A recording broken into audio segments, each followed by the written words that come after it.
đi ăn xây sẽ đi câu cũng học đi ăn tươi ăn cho nào chia đông to đâu làm bắt cho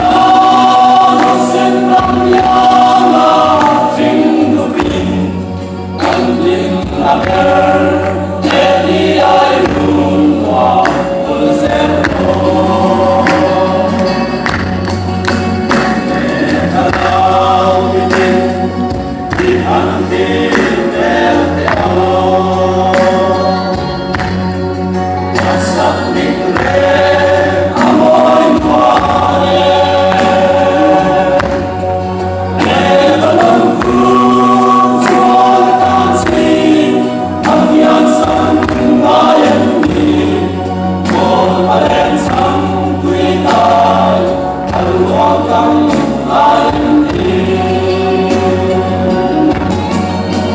để ta lao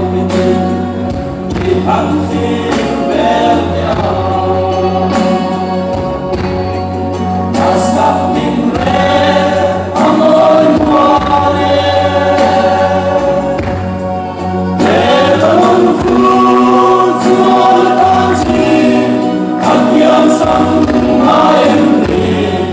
một ba đen sang quy tai ăn loang căng mai em